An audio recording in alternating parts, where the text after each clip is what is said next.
Deməli, bayaq bir statistika çıxdı rastıma. İnanın, bütün əhvalım təlx oldu. Lap narahat oldum.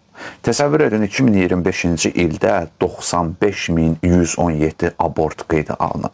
Bu say 2021-ci ildə 46.000 idi. Yəni 4 ilə 2 qat artıb. Deyərsiniz ki, nə olsun? Daha dəhşətlisi bilirsiniz nədir? 3244 abort 15-19 yaş arası qızlar tərəfindən edilib. Ondan da dəhşətlisi odur ki, bunlar hələ rəsmi təsdiqini tapmış statistikadır.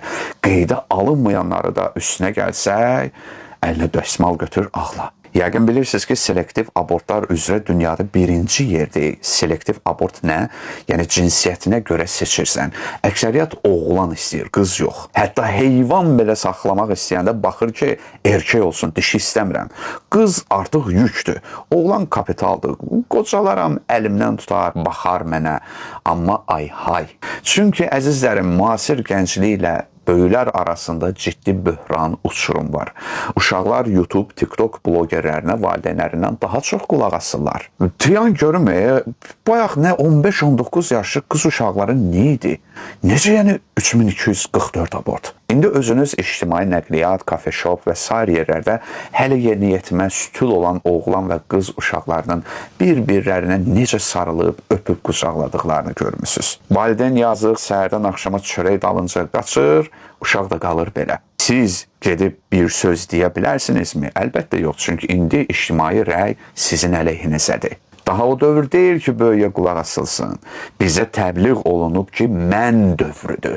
Əsas özünsən, özünü sev, heç kimə qulaq asma, öz həyatını yaşa, heyvan saxla, ətraf pisdir, sən. Hətta qoca ahıl adamlar da bununla yaşayırlar. Tamam, 2 nəsil sonra mənlə yaşayan insan toplumunun sonu nə olacaq? Təsəvvürünüzə gətirin ki, rayonların birində hektarlarla boş ərazi gördüm. Soruşum ki, niyə boşdur? Mənə dedi ki, böylər əkmir ki, mənim neyimə lazım? Əgər bəhrəsini mən görməyəcəmsə, belə qara cəhənnəmə. Artıq böylər belə bir ağac əkmir ki, kölgəsində gələn nəsil istirahət etsin. Artıq heç kəs məsuliyyət hiss etmir. Çoxu düşünür ki, mənim neyimə lazım? Bu başqalarının problemidir. Yox, elə deyil. Bu elə bir virus və mərəzdir ki, səni də, məni də gəlib tapa biləcək.